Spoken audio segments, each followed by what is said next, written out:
Biarkanlah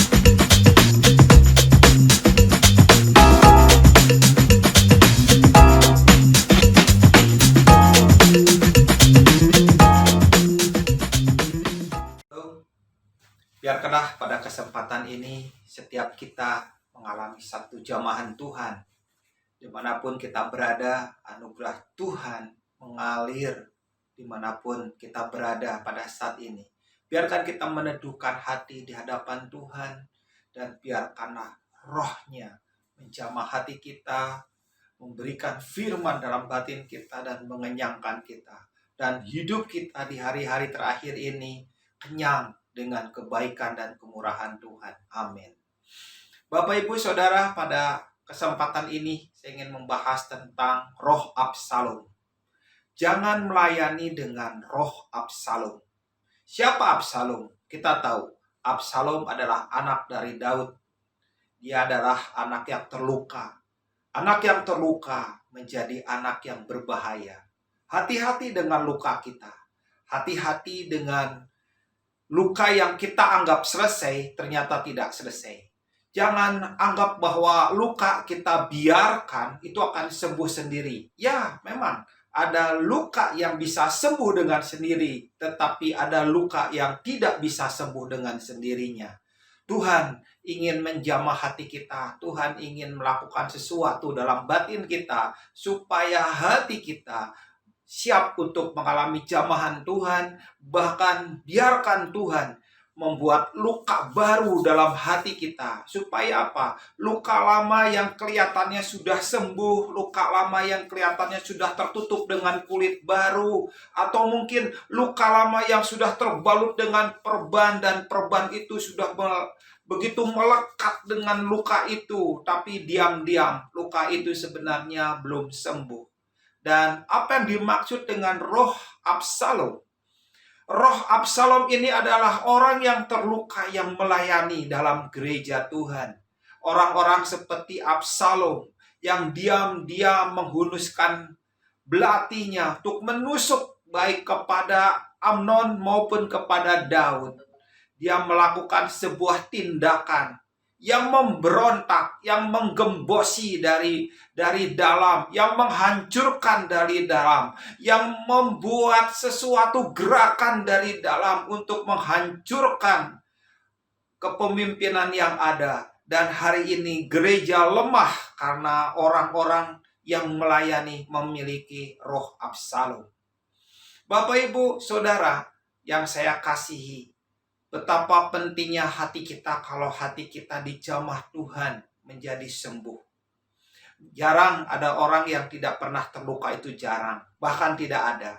Ada banyak orang yang terluka. Ada banyak orang yang mengendap dalam luka. Tapi ada banyak orang yang sembuh dari luka. Dan orang-orang yang sembuh ini banyak melayani Tuhan. Dan mereka punya hati yang berbeda dibandingkan dengan orang-orang yang melayani Tuhan, tetapi hati mereka tetap dalam kondisi luka. Hati-hati, luka yang dibiarkan itu akan menua. Dan luka yang menua itu akan menjadikan kita seperti Absalom yang melayani dengan roh Absalom yang menggembosi dari dalam. Yang anak yang kita lahirkan dari rahim kita, anak yang kita doakan, anak yang kita latih, anak yang kita persiapkan, ternyata anak itu menerkam ayahnya, menghancurkan ayahnya, membunuh ayahnya, berusaha untuk menghancurkan dari dalam. Dan orang-orang yang seperti ini begitu banyak berkeliaran dalam gereja Tuhan. Dan gereja Tuhan yang di dalamnya memiliki roh Absalom di dalamnya, mereka menjadi gereja yang lemah, gereja yang hancur, gereja yang rontok dari dalam, gereja yang digembosi oleh orang-orang yang melayani hari ini. Kalau ada pada hari ini orang-orang yang memiliki atau melayani dengan roh Absalom, harus bertobat, harus meninggalkan sebuah kesalahan yang berbahaya bagi engkau sendiri. Kenapa? Karena kesalahan ini akan menghancurkan engkau. Bapak, Ibu, kita lihat gereja harusnya makin hari makin kuat.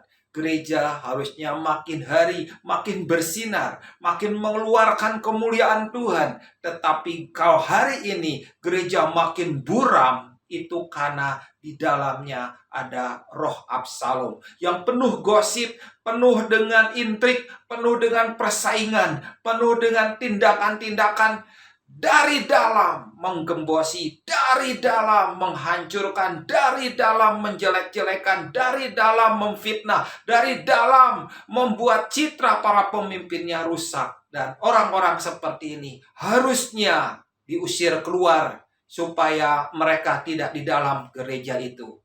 Karena itu coba perhatikan bagaimana orang-orang yang bersama-sama dengan kita. Apakah kita termasuk orang yang memiliki roh Absalom, atau ada di antara kita orang yang memiliki roh Absalom? Gereja Tuhan yang kuat adalah gereja yang dipulihkan.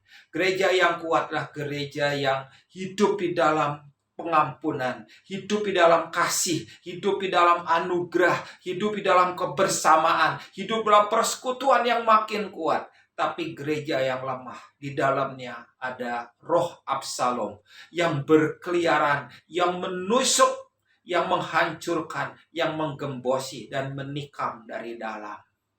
Bapak Ibu, pada hari ini tidak ada yang lebih penting dari kehidupan hati yang dipulihkan di hadapan Tuhan. Keputusan hati yang dipulihkan dua hal yang paling utama. Karena itu dalam kitab Amsal 4 ayat 23, jagalah hatimu dengan segala kewaspadaan, karena dari situlah terpancar kehidupan. Ayat ini mengatakan bahwa begitu pentingnya kita mempunyai satu pancaran kehidupan. Pancaran kehidupan gak boleh dihambat. Pancaran kehidupan gak boleh ditutup. Pancaran kehidupan tidak boleh dibuat buram. Pancaran kehidupan harus memancar dengan bersinar, memancarkan dengan maksimal, memancarkan dengan begitu leluasa. Karena itu setiap anak-anak Tuhan dalam gerejanya itu harus menjaga hatinya di hadapan Tuhan. Jangan melayani dengan roh Absalom. Jangan melakukan hal-hal dalam kegelapan. Jangan mengatakan dengan berbisik-bisik. Jangan mengatakan dengan tindakan-tindakan di dalam kegelapan.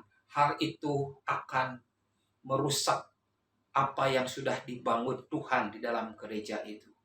Bapak Ibu, pada hari ini biarkan kita sama-sama menjadi orang yang duduk diam, orang-orang yang duduk dengan rukun, orang-orang yang bersatu hati, orang-orang yang bersama-sama membangun gerejanya di hadapan Tuhan.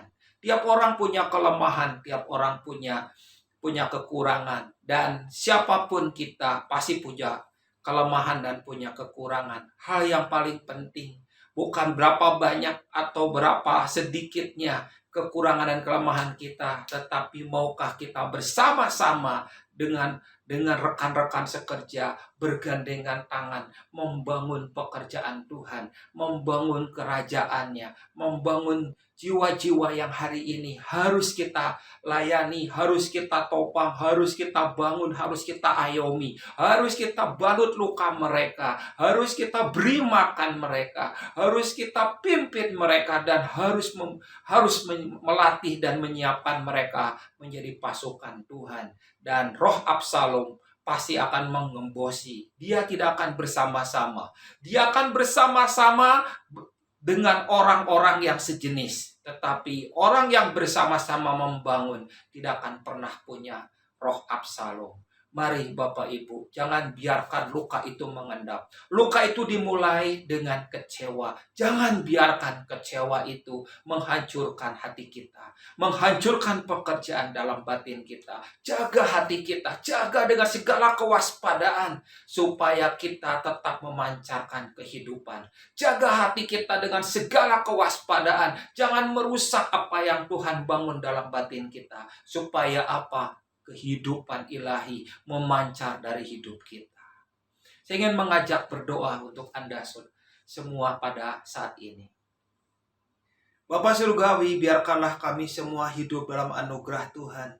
kami melihat pekerjaan Tuhan, kami merasakan pekerjaan Tuhan, dan kami hidup dengan pekerjaan Tuhan. Biarkanlah kami semua bersama-sama bergandeng tangan, membangun, melayani, mengerjakan pekerjaan-Mu di dalam ladang-Mu, bersama-sama dengan rekan-rekan sekerja. Biarkan hati kami semua saling menundukkan diri, saling membangun, saling mengasihi, dan bersama-sama membangun bersama-sama di hadapan Tuhan. Berkati kami semua ya Tuhan. Terima kasih di dalam nama Tuhan Yesus. Saudara, jangan melayani dengan roh Absalom. Buat hatimu benar, bersih, dan teduh di hadapan Tuhan, dan pasti semuanya apa yang dikerjakan dalam ketulusan dan kemurnian di hadapan Tuhan diperhitungkan oleh Tuhan. Amin. Tuhan Yesus memberkati kita semua.